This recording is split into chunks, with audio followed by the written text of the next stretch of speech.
I'm sorry, boy. Oh, come on.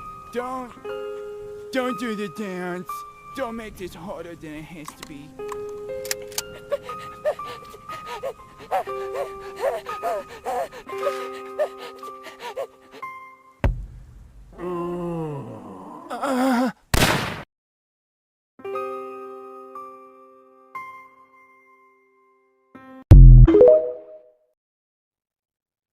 Hey, thanks for stopping by again for this would make log 3.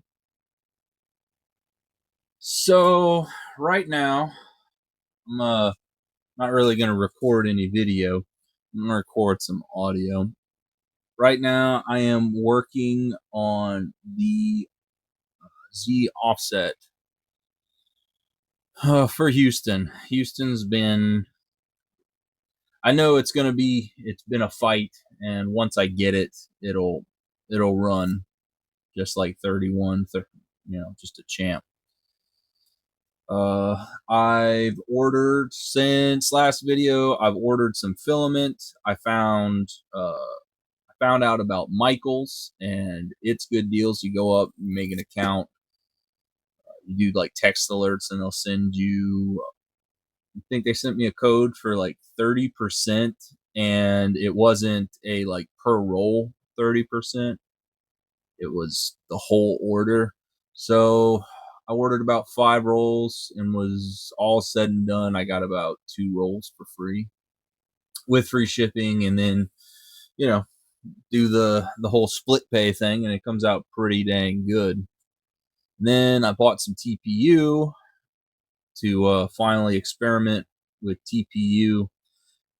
It's what I'm hoping Houston for once I get this thing printing consistently. It's just been a constant fight, which kind of leads into the subject of the video, the elephant in the room of these old printers and how much work it takes when you got you go buy some bamboo, or the I have looked at the Centauri carbon, and the barrier for entry for 3D printing now is just a whole lot lower than when the hobby started, and when these machines were coming through.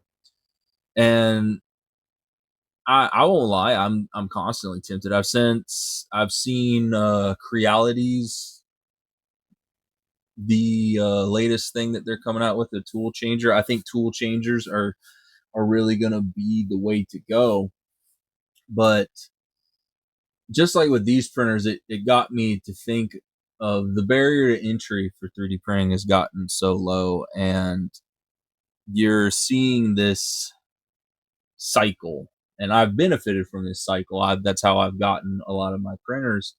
That newer tech comes out, and people are kicking their printers to the curb, which I don't think is a very good thing. I'm not an environmentalist, but I definitely I don't like waste. I don't like to see waste being done, and I think 3D printing has fallen into this consumerist cycle of I mean, if the 3D printing companies can have their way, you'll be buying a new 3D printer. Well, if they can have their way, if Bamboo has its way, you'll be renting your 3D printer. You'll own nothing, and you'll be happy. Then they don't have to innovate. They don't have to sell you a new 3D printer. But until they're able to do that, they'd love for you to buy a new 3D printer every year. Just they're all fall. Every tech company, no matter what they're doing, is trying to follow this roadmap that Apple's laid, and HP with inkjet printers. Man, if they could get you on inkjet printers for 3D printings, they got you, dude. It's over. Right, laying down a first layer right now,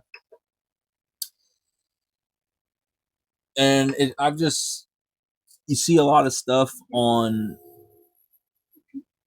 3D printing slop and the wastefulness of 3D printing, and my Z offset's way too low. I'm using Nix firmware for this, and I like the features in it, but man, I guess I just, with 31, I just really I lucked out. I've heard that a lot with Creality machines of, yeah, you may get one ender that it just don't want to work.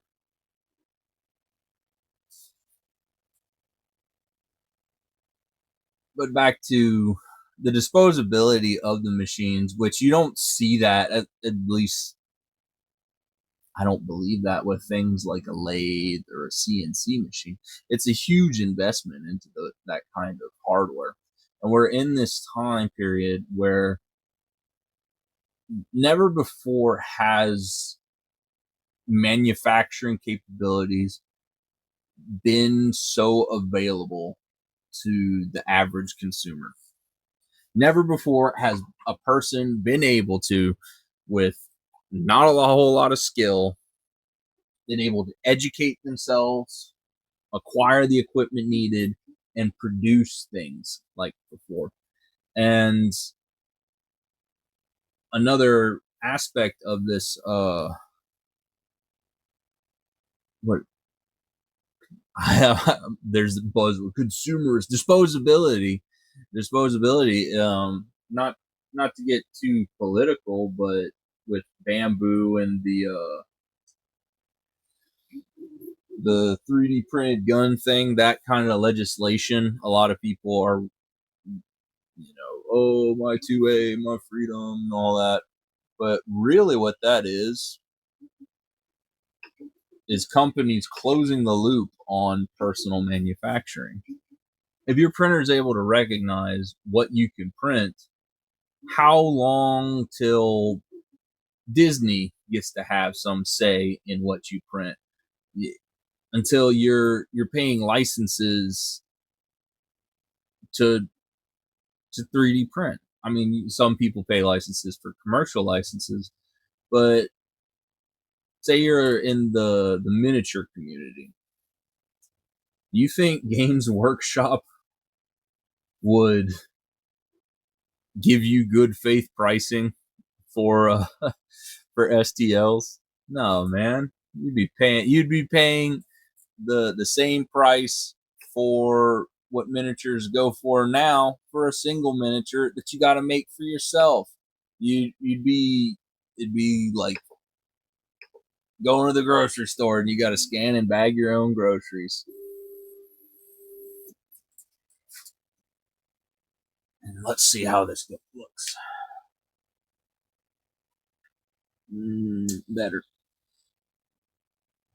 I'm using this it's a 6mm spacer file for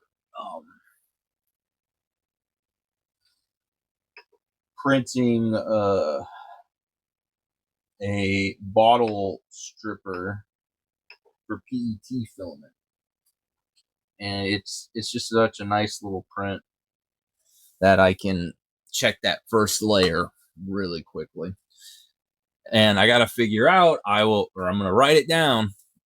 I'll find a place that the first layer is good to go, and then I'll come back to this machine and my first layer is gone, even though I've stored settings. I don't know if I have to hook it up to my laptop and throw it in the G code. I don't know. We'll figure it out. We're going to figure it out.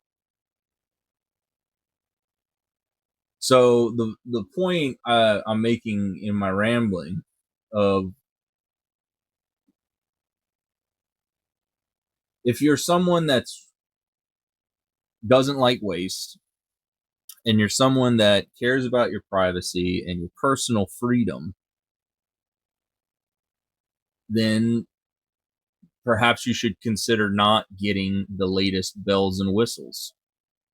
I don't I don't believe that they can come up with technology to monitor your printer without having some kind of AI deal in it. And some of these new printers have AI assisted whatever. I really think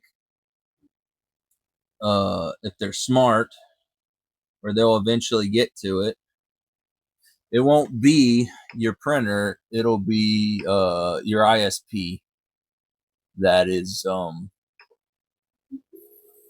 looking at what you're printing and telling you can't do it. I think that's, if they really want to be successful, that's where they'll go. But with these kind of old printers, I don't have that problem. I just hook up SD card to it and I roll. Yeah, I got to work harder. It's kind of like being off grid. Well, it is literally being off grid. But a house that's living off grid, it's a lot of investment, it's a lot of hard work. But if it's something that you value, then it's worth it. And on top of the pride thing, I just want to prove to myself that I can get these machines running and I can get things sold. I really think that's gonna be the first big hurdle. So, well, thanks for listening to me rambling, and I'll see you guys in the next one.